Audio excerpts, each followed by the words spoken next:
بسم اللہ الرحمن الرحیم والصلاة والسلام علی رسولہ الکریم وعلی آلہ وصحبہ اجمعین، اما بعد۔ میرے محترم بھائیوں، بہنوں، بچوں، بچیوں، عزیزوں، جاننے والے، نہ جاننے والے، السلام علیکم ورحمۃ اللہ وبرکاتہ۔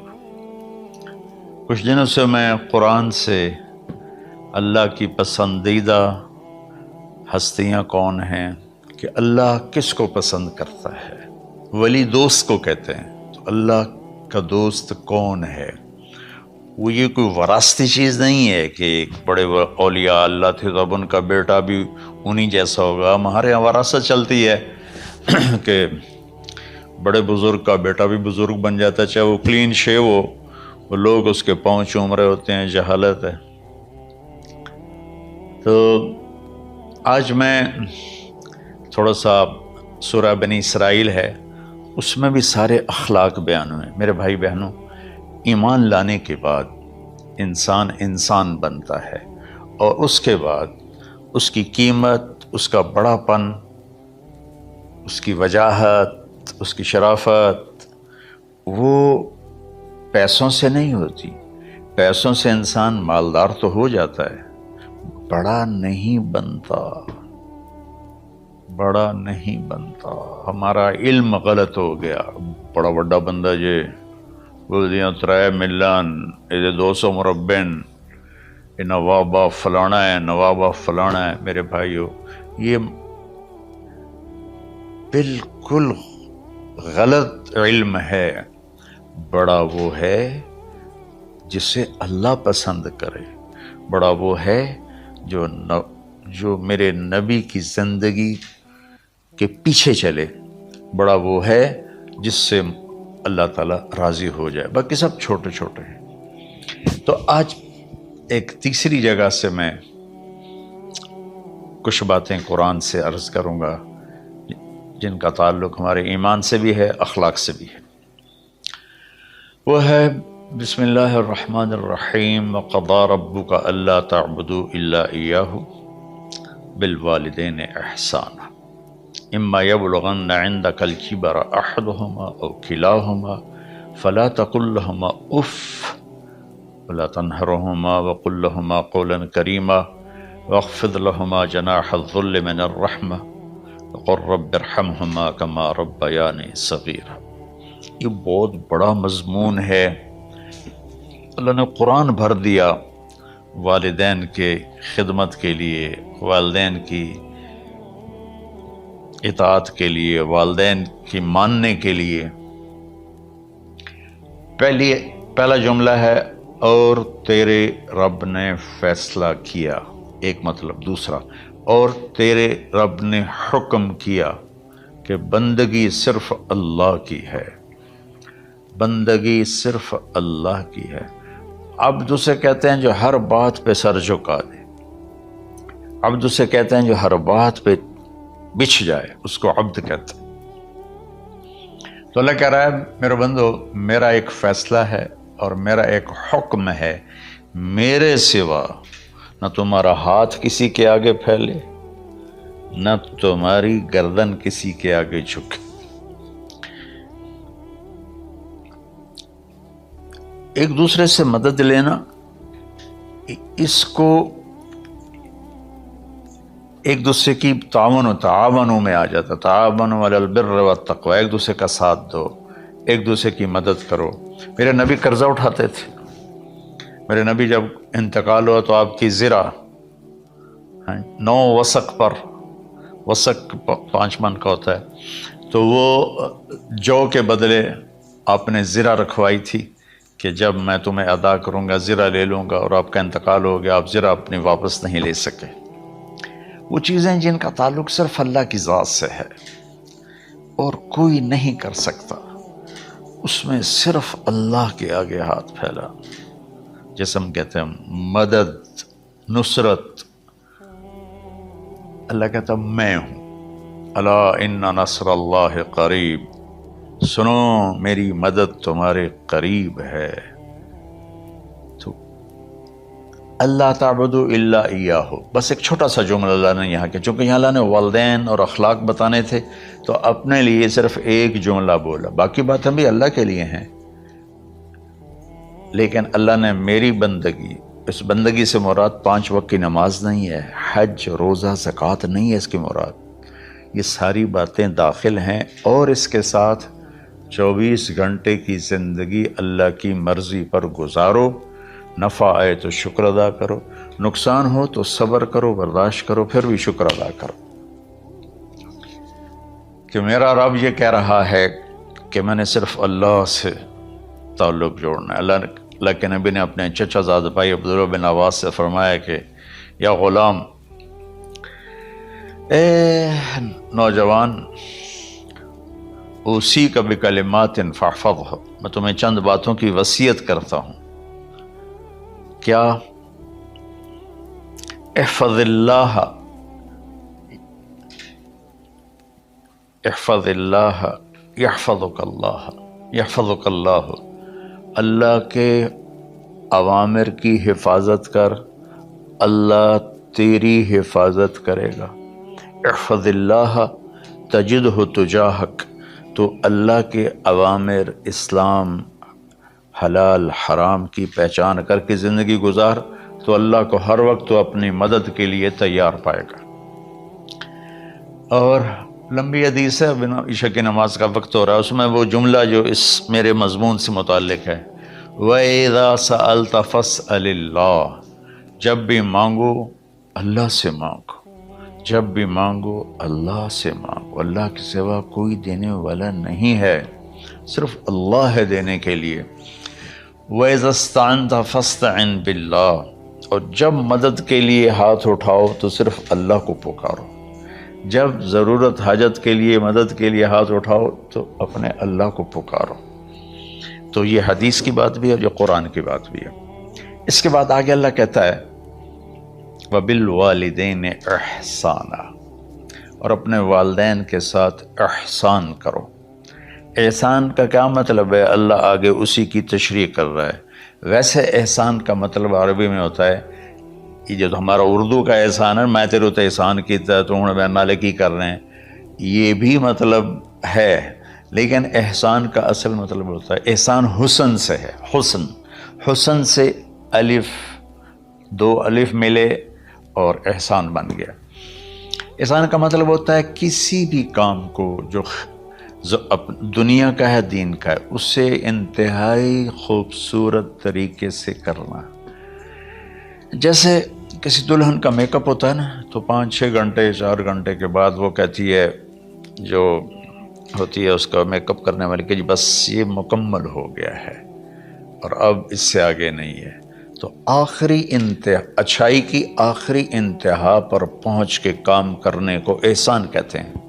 تو میرا اللہ کہہ رہا ہے میرے بندو، اپنے والدین کے ساتھ وہ کرو کہ جو بھلائی کی، خدمت کی، ماننے کی آخری حد ہے۔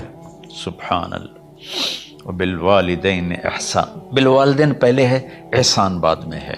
اللہ تعالیٰ نے باقی سب کو پیچھے کر کے فرمایا کہ دیکھو خاص طور پہ ماں باپ کے ساتھ وہ رویہ کرو کہ ان کے دل سے دعائیں نکلیں۔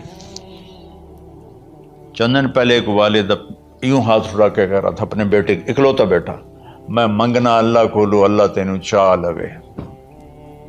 باپ بیٹے کے لیے یہ دعا مانگ رہا تھا اور بیٹا اکیلا ہے، یہ بد دعا باپ کر رہا تھا۔ تو بھائیو، ایسی اولاد نہ بنو جس ماں نے پیٹ میں 9 مہینے اٹھایا، پھر جننے کی تکلیف برداشت کی۔ ایک شخص آیا حضرت عبید بن عمیر کے پاس کہ حضرت میں نے ماں کو اپنے کندھے پہ بٹھا کے پیدل حج کرایا ہے، مینا لے گیا، عرفات لے گیا، مزدلفہ، پھر مینا، پھر مکہ، تو کیا میں نے ماں کا حق ادا کر دیا؟ میں نے فرمایا ولا تلقۃ واحدہ، بیٹا ابھی ایک تلقہ کا حق بھی ادا نہیں ہو۔ تلقہ کسے کہتے ہیں؟ جب بچہ پیدا ہونے کا وقت آتا ہے تو ماں کو دردوں کی لہریں اٹھتی ہیں، وہ اتنی خوفناک ہوتی ہیں کہ ماں چیخ چیخ کے رہ جاتی ہے، اور بعض اوقات ڈیلیوری لیٹ ہو جاتی ہے تو وہ تڑپتی ہے، روتی ہے۔ وہ جو لہریں ہیں نا پیٹ میں آتی ہیں جاتی ہیں، آتی ہیں جاتی ہیں، ایک لہر جو درد کی اٹھتی ہے اس کو کہتے ہیں طلقہ۔ میں قربان جاؤں، انہوں نے فرمایا بیٹا ابھی تیری ماں نے جو تجھے جنا تھا اس وقت جو تجھے درد، وہ تیری ماں نے درد کی لہریں برداشت کی تھیں، اس میں سے ایک لہر کا بھی حق ادا نہیں ہوا، یعنی کہ حق ادا ہو ہی نہیں سکتا۔ یہ مطلب کہ حق ادا ہو ہی نہیں سکتا، کہ بیٹا ابھی ایک کا بھی نہیں۔ پھر حضرت عبداللہ بن عمر سے ایک شخص نے پوچھا کہ اچھا یہ جو آدمی تھا یہ خراسان، یہ ایران میں ہے اور افغانستان میں، یہاں سے ماں کو پیدل کندھے پہ بٹھا کے مکے پہنچا تھا، اندازہ لگا اس نے کتنی مشقت اٹھائی۔ اور عبید اللہ بن عمیر کہتے ہیں بیٹا ابھی ایک لہر کا حق ادا نہیں ہوا۔ یہی سوال حضرت عبداللہ بن عمر سے کیا ایک شخص نے کہ حضرت میں نے اپنی ماں کو حج کرایا ہے، سارا میں نے پیدل کرایا ہے اور کندھے پہ اٹھا کے کرایا ہے، تو کیا میں نے ماں کا حق ادا کر دیا؟ وَلَا زَفْرَةً وَاحِدَةً وَلَا زَفْرَةً وَاحِدَةً۔ ہائے ہائے، کہ بیٹا تیری ماں نے تجھے پالتے ہوئے جو تھک تھک کے لمبے لمبے سانس لیے، ہوکے بھرے، ابھی ایک ہوکے کا حق بھی ادا نہیں ہوا، یعنی حق ادا ہو ہی نہیں سکتا۔ تو احسان کے آگے تشریح آ رہی ہے۔ تو آج میں صرف اتنی بات کروں گا کہ میرے بھائیوں، میری بہنوں، میرے بچوں، میری بچیوں، اللہ کے واسطے ماں باپ کو دکھ نہ دینا ورنہ اللہ بھی ناراض ہو جائے گا۔ چند دن پہلے ایک بچہ بچی میرے پاس آئے، دونوں میڈیکل اسٹوڈنٹ تھے، کہنے کہ ہم شادی کرنا چاہتے ہیں۔ تو بچی نے کہا جی میرے والدین ناراض ہیں، وہ نہیں، اس رشتے پر راضی نہیں ہیں۔ تو میرے باپ کہتے ہیں اگر تو نے یہاں رشتہ کیا تو تیری میری ایک درمیان ایک خط آئے، کھچ جائے گا، خلیج، ہم اس پار نہیں آئیں گے تو اس پار نہیں آئے گی۔ میں نے کہا بیٹی جس ماں نے تجھے 9 مہینے پیٹ میں پالا، 2 سال تجھے دودھ پلایا، تیری پوٹیاں پیشاب صاف کیا، تجھے پیمپر باندھے، تجھے اٹھ اٹھ کے راتوں کو اپنی چھاتی سے دودھ پلایا، کیا اب اس کا اتنا بھی حق نہیں کہ تم اس کی رائے کا احترام کرو؟ اتنا بھی حق نہیں ہے؟ تو میں نے کہا بیٹا میری کوئی رائے نہیں ہے، تو اگر تیرے ماں باپ راضی ہیں تو بسم اللہ ضرور کر، اگر راضی نہیں ہیں تو دیکھو موت تک تجھے ماں باپ کی دعا نہیں ملے گی، اور ماں باپ کی دعا نہ ملی تو کچھ بھی نہیں ملے گا۔ تو بھائیو دوستو، خاص طور پر آج کے کالج کے نوجوان بچے بچیاں یہ ماں باپ کے ساتھ بہت بدتمیزی کرتے ہیں، چونکہ اس میں والدین کا پہلا قصور ہے کہ انہوں نے ان کو دین نہیں سکھایا۔ بچپن میں انگلش میڈیم سکول، پھر او لیول، پھر اے لیول، تو انہیں کیا پتہ ماں کون ہے باپ کون ہے۔ ایک پرانی بات ہے، ایک شخص اپنے بیٹے کو لے کر آیا کہ یہ میرا بچہ ہے اور یہ فلاں جگہ شادی کرنا چاہتا ہے اور ہم میں سے کسی کی رائے نہیں ہے اور یہ مانتا نہیں ہے، اور اس کے ساتھ اس نے نا دھاڑے مار کے رونا شروع کیا۔ تو میں نے بچے کو دیکھا تو یوں کر کے بیٹھا تھا، اس کا باپ رو رہا ہے، ہچ کیوں تو ایسے بیٹھا ہوا۔ تو مجھے اچانک خیال آیا، میں نے کہا شیخ صاحب اس کو کہاں پڑھایا تھا؟ کہا جی امریکن اسکول۔ ان کا اس کے بعد آسٹریلیا بھیجا تھا مزید تعلیم کے لیے۔ ان کے شیخ صاحب اس بچے کا کوئی قصور نہیں، آپ کا قصور ہے، اس کو تو پتہ ہی نہیں میری ماں کیا ہے، میرا باپ کیا ہے۔ ایک ہماری تہذیب تھی وہ ختم ہو گئی ہے، اس میں علم نہیں بھی تھا تو ماں باپ کا۔ میں نے اپنی آنکھوں سے دیکھا، میں نے اپنے دادا کو دیکھا لیکن میں یاد نہیں، لیکن جو میرے دادا کے چھوٹے بھائی تھے ان کو میں سنبھلتا ہوں، ان کو میں نے دیکھا ہے، 3ری 4تھی جماعت تک میں تھا۔ 61 میں ان کا انتقال ہوا، میری 9 سال عمر تھی، تو 8 سال۔ ان کے بیٹے جوان تھے، اور ڈیرے میں جب وہ بیٹھتے تھے تو ان کے بچے ان کے سامنے نہیں بیٹھتے تھے، ان کی پیٹھ کے پیچھے بیٹھتے تھے۔ اتنا ادب تھا، حالانکہ چاروں کے چاروں دین نہیں جانتے تھے، تہذیب تھی، ثقافت تھی، جو آج کی تہذیب نے ہم سے سب کچھ چھین لیا۔ اب بھی آپ جاؤ بیٹا تھر پارکر میں گیا ہوں 2-3 دفعہ، اور وہاں مسلمان نہیں، ہندو عورتیں جب گاڑی گزرتی ہے تو گھونگھٹ کو نیچے کر لیتی ہیں، اپنا چہرے کو فوراً چھپا لیتے ہیں۔ تو خیر بہرحال میں نے کہا شیخ صاحب اس بچے کا قصور نہیں، آپ کا قصور ہے، تو میرے بچوں اپنے ماں باپ کو خوش کرو، راضی کرو۔ ان کا راضی ہونا اللہ کی رضا ہے۔ میں اس کی تفصیل انشاءاللہ آگے بتاؤں گا، آج میں صرف اتنا ہی میں نے تمہید باندھی ہے کہ ماں باپ کا کیا مقام ہے، ان کی کیا عزت ہے۔ ایک شخص آیا، یا رسول اللہ میرا باپ میرے پوچھے بغیر میرا مال خرچ کر لیتا ہے۔ آپ نے کہا بلاؤ، چونکہ بچے کا ذاتی مال اگر ہو تو شرع کے لحاظ سے باپ پوچھ کے استعمال کرے، بغیر پوچھے استعمال نہ کرے۔ جب اسے پتہ چلا کہ میرے بیٹے نے شکایت کی ہے، تو عرب کی شاعری تو مشہور تھی، انہیں دل دل میں کچھ اشعار پڑھے۔ جو آیا تو جبریل پہلے آ گئے، یا رسول اللہ اللہ تعالیٰ کہہ رہے ہیں آپ اس سے پوچھیں وہ شعر بتاؤ جو تیرے کانوں نے تو نہیں سنے، تیرے دل میں آئے تھے اور اللہ نے سن لیے۔ تو اللہ کے نبی نے فرمایا بھائی تیرا انشاءاللہ کیس سنتے ہیں، لیکن پہلے وہ شعر سناؤ جو تم نے تو نہیں کہے زبان سے پر اللہ نے سن لیے ہیں۔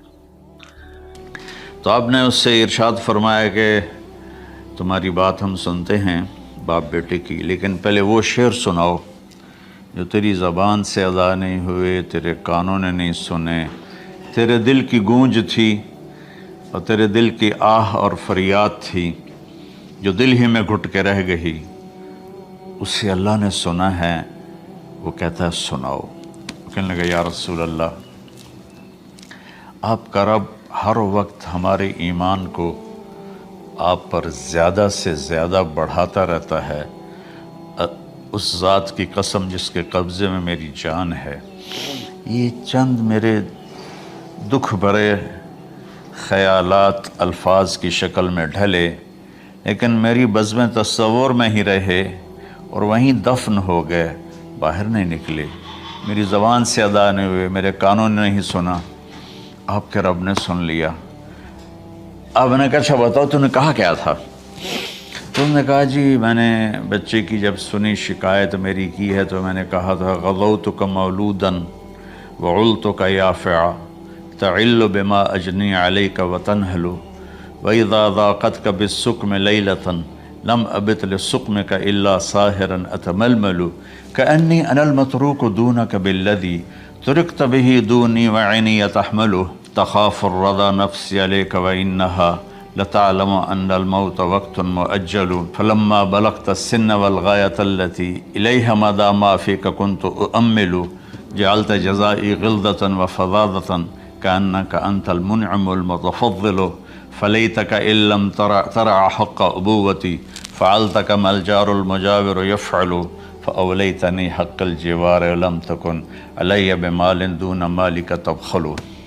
میں ابھی ترجمہ کرتا ہوں۔ اس کا میرے نبی پر کیا اثر ہوا کہ آپ کے ٹپ ٹپ آنسو گر رہے تھے اور آپ کی داڑھی آپ کے آنسوں سے تر ہو رہی تھی۔ یہ اتنا فصیح کلام ہے کہ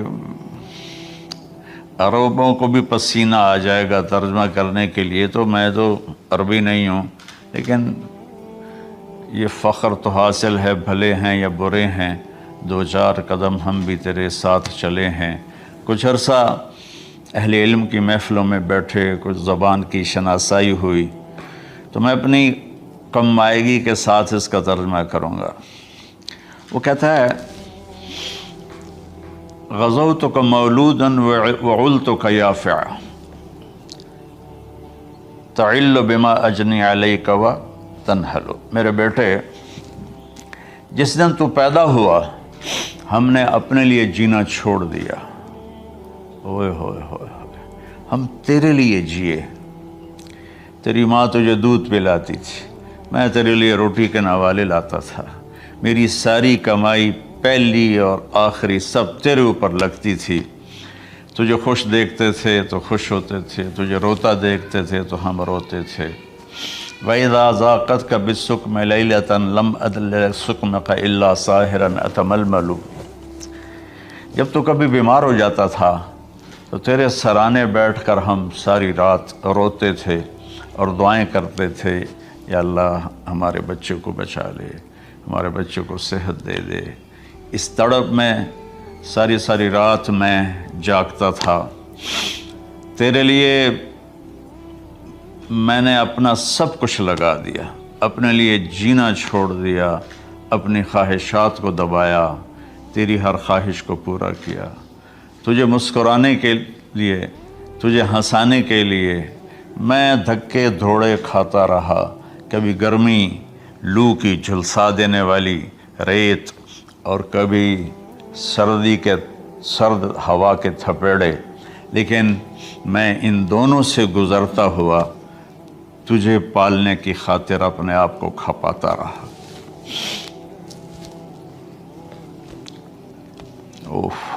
فلما بلغت السن والغایۃ التی الیہ مدی ما فیک کنت اؤمل، بیٹا میں نے اپنے ہڈیوں کا رس بھی تیرے اندر ڈال دیا، صرف کمائی نہیں، میں نے اپنے ہڈیوں کا رس تیرے اندر ڈالا، میں نے جو کچھ تھا تیرے اوپر قربان کیا۔ تجھے مسکراتا دیکھ کر میں اپنے غم بھولتا تھا، تجھے ہنستا دیکھ کر مجھے دکھ بھول جاتے تھے، اور پھر آہستہ آہستہ آہستہ میری ہڈیوں کا گودا، میری کمائی تیرے اندر گئی، اور تو ایک خوبصورت درخت کی طرح بڑھتا چلا گیا، بڑھتا چلا گیا، بڑھتا چلا گیا، بڑھتا چلا گیا، اور میری بڑھاپے نے کمر جھکا دی اور میں جھکتا چلا گیا، جھکتا چلا گیا۔ میرا خیال تھا کہ جیسے میں اس کی انگلی پکڑ کے چلتا تھا، اب میری باری ہے، یہ میری انگلی پکڑ کے چلے گا، جیسے میں اسے سینے سے لگاتا تھا، پیار کرتا تھا، جھولے جھلاتا تھا، باغ میں لے جاتا تھا، یہ ساری اس کی تعبیرات کے اندر داخل ہیں، الفاظ میں نہیں ہیں۔ تو مجھے خیال آتا تھا جب میں بوڑھا ہو جاؤں گا نا تو میرا بیٹا بھی مجھے ایسے ہی لے کے پھرے گا، میرا بیٹا بھی میری سنے گا۔ یہ 100 دفعہ پوچھتا تھا یہ کیا ہے، اور میں ہر دفعہ جواب دیتا تھا یہ ہے۔ تو اب میں بوڑھاپے میں اس سے بات کروں گا، یہ میری بات سنے گا، میں اس کو نوالے کھلاتا تھا، یہ مجھے روٹی کھلائے گا، میں اس کا انگلی پکڑ کے چلتا تھا، یہ میرا ہاتھ پکڑ کے چلے گا۔ میری کمر بڑھاپے نے جھکا دی اور میں ایک خشک پیڑ کی طرح ہو گیا، اور جوانی نے تیری کمر کو سیدھا کیا اور تو ایک تر و تازہ درخت بن گیا۔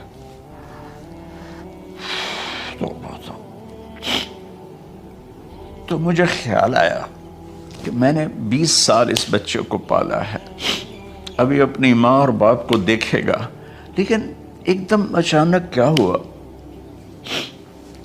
فلما بلغت السن والغایۃ التی الیہا مدی ما فیک کنت اؤمل، جب تو اس عمر کو پہنچا جس میں ہماری امیدیں تیرے ساتھ لگ گئیں، ہمیں بڑھاپے نے بے آسرا کر دیا اور تیری جوانی نے تجھے ہمت دے دی، تو ہمارا خیال آیا کہ اب یہ ہمارے ساتھ وہی کرے گا جو ہم نے اس کے ساتھ کیا۔ لیکن کیا ہوا، جعلت جزائی غلظۃ وفظاظۃ کأنک انت المنعم المتفضل، تو اتنا بدتمیز ہوا، تیری زبان چھری بن گئی، تیرا رویہ زہر بن گیا، اور میری ساری زندگی کی محنت کا بدلہ تو نے مجھے نافرمانی سے دیا، بد اخلاقی سے دیا، بدتمیزی سے دیا۔ میں حیرت بھری نظروں سے تجھے دیکھتا رہا اور میں اپنی پچھلی 20 سالہ زندگی کو جھٹلاتا رہا کہ میرے خیال میں اس کا نوکر ہوں اور یہ میرا مالک، میں اس کا باپ نہیں، میں اس کا نوکر ہوں۔ کیونکہ ماں باپ کے ساتھ تو ایسا کوئی نہیں کرتا ہے، یہ میرا مالک ہے اور میں اس کا نوکر ہوں، اس لیے مجھے ڈانٹ رہا ہے۔ کتنے بچوں کو میں نے یہ کہتے سنا اپنے باپ کو، تو میرے واسطے آج تک کیتا کی ہے، تو میرے واسطے آج تک بنایا کی ہے۔ اور جو باپ بے بسی کی تصویر بنا ہوتا تھا وہ شکلیں بھی میرے سامنے ہیں۔ ہمارا دیہاتی ماحول زمین دارہ ماحول ہے، لیکن اب تو شہروں میں بھی یہی حال ہے۔ جس نے وہ لیول اے لیول کیا ہے اسے کیا پتہ ماں کسے کہتے ہیں، باپ کسے کہتے ہیں۔ تو میں نے اپنی آنکھوں سے باپ کی بے بسی اور بیٹے کا غرانہ ایک دفعہ نہیں کتنی دفعہ دیکھا۔ تو میرے واسطے آج تک ہی کیتا ہے، تو میرے واسطے آج تک ہی بنایا ہے۔ وہ کہتا ہے اچھا میرا بچہ جداں جوان ہو سو آپ پہ سمجھ جسو۔ جبریل انسانی شکل میں آئے کہ یا رسول اللہ کچھ سوال کی، قیامت کب آئے گی؟ کہا اللہ کو پتہ ہے۔ کہا کوئی نشانی؟ فرمایا جب دیکھو کہ بیٹیاں بھی ماؤں کو نوکر کی طرح دھتکار رہی ہوں تو سمجھنا قیامت آنے والی ہے۔ کچھ عرصہ پہلے ایک بچی اور ماں، تو ماں کچھ بات کر رہی تھی اور بیٹی کہہ رہی تھی بھوک نہیں بھوک نہیں، اور اس کی ماں کے خون سے بھرے ہوئے آنسو بہہ رہے تھے اور اس کی ہچکیاں لگ رہی تھی کہ یہ وہ ہے جس کو میں نے اپنے پیٹ سے جنا اور اپنی چھاتی کا دودھ پلاتے پلاتے پلاتے میں نے کتنی تکلیفیں برداشت کی، اور آج کر یہ بھوک نہیں۔ تو کمال کے اشعار میں سوچ رہا ہوں، جو میرا یہ حال ہے 1400 سال بعد کہ میرے آنسو نہیں رک رہے، تو اللہ کے نبی تو زار و قطار روئے تھے، داڑھی آنسوں سے تر ہو گئی تھی۔ کہا بیٹا جب تو نے میری ساری زندگی کی محنتوں کا بدلہ بدتمیزی سے دیا، گالی گلوچ سے دیا، دھکے دے کر باپ کو گھر سے نکال دیتے ہیں، تو بیٹا میں یہ سمجھا کہ تو نے ایک خواب دیکھا تھا، تو نے ایک خواب دیکھا تھا کہ تو باپ ہے اور یہ بیٹا ہے۔ اصل حقیقت یہ ہے کہ یہ مالک ہے اور میں نوکر ہوں۔ پھر آگے کہتا فَلَيْتَكَ إِن لَمْ تَرَ حَقَّ أُبُوَّتِي فَعَلْتَ كَمَا الْجَارُ الْمُجَاوِرُ يُفْعَلُ۔ اچھا چلو بیٹا تو نے مجھے باپ تو نہ سمجھا، چلو ایک پڑوسی سمجھ لو۔ عرب میں پڑوسی کا بہت خیال کیا جاتا تھا، اور یہ عرب کی شان تھی کہ اپنے پڑوسی کو وہ عزت دیتے تھے جو اپنے گھر میں ایک دوسرے کو عزت دیتے تھے۔ تو اس نے پھر اس کی طرف اشارہ کیا کہ اگر میں تیرا باپ نہیں ہوں، تیرے رویوں کو دیکھ کر تو یہی لگتا ہے کہ میں تیرا نوکر ہوں، تو میرا مالک ہے، تو چلو اتنا تو کر دے جتنا ایک پڑوسی کے ساتھ کرتا ہے۔ فَأَوْلَيْتَنِي حَقَّ الْجِوَارِ وَلَمْ تَكُنْ عَلَيَّ مِمَالٍ دُونَ مَالِكَ تَبْخَلُ۔ تو پڑوسی پر تو عرب خرچ کرتے ہیں، تو بھی تھوڑا سا میرے اوپر خرچ کر دیتا اور تو بخیل نہ بنتا، اور میرے خوابوں کو چکنا چور کر دیا، میری امیدوں پر پانی پھیر دیا، میرے بڑھاپے کو ذلت اور رسوائی میں بدل دیا۔ اچھا میرا پتر جا خوش رہو۔ ماں باپ کہاں بد دعائیں کرتے ہیں۔ تو میرے نبی کی آنکھوں سے آنسو، یہ ساری داڑھی تر ہو گئی، تو آپ نے اس کے بچے کو گریبان سے پکڑا اور جھٹکا دے کر دھکا دے کر دفع ہو جا، انت ومالک لابیک، تو اور تیرا سب کچھ تیرے باپ کا ہے۔ حضرت علی رضی اللہ تعالیٰ عنہ سے کسی نے پوچھا کہ آپ کے بیٹے حسن کیسے بیٹے ہیں؟ کہا حسن میرا وہ بیٹا ہے کہ جب میں چلتا ہوں تو میرے آگے نہیں چلتا، میرے پیچھے چلتا ہے۔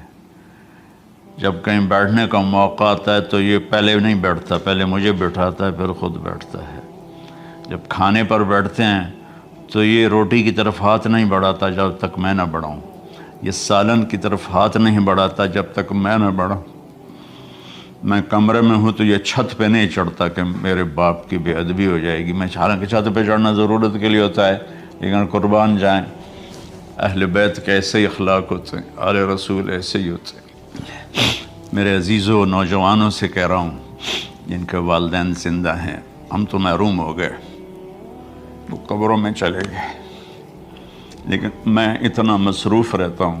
اب یہ کرونا کی وجہ سے گھر میں بیٹھے ہوئے ہیں، یعنی میری زندگی ایسے پہیے کی طرح گھومی ہے، اور پھر دل کی تکلیف، پھر اس کے ساتھ سر کا درد شدید۔ اس کے باوجود میں روزانہ 10 نفل اپنے باپ کے لیے پڑھتا ہوں، 10 نفل اپنی ماں کے لیے پڑھتا ہوں، اور 4 نفل اپنی خالہ کے لیے پڑھتا ہوں، کہ ساری زندگی سجدوں میں سر رکھ کے اس کا ثواب ماں باپ کو پہنچاؤں۔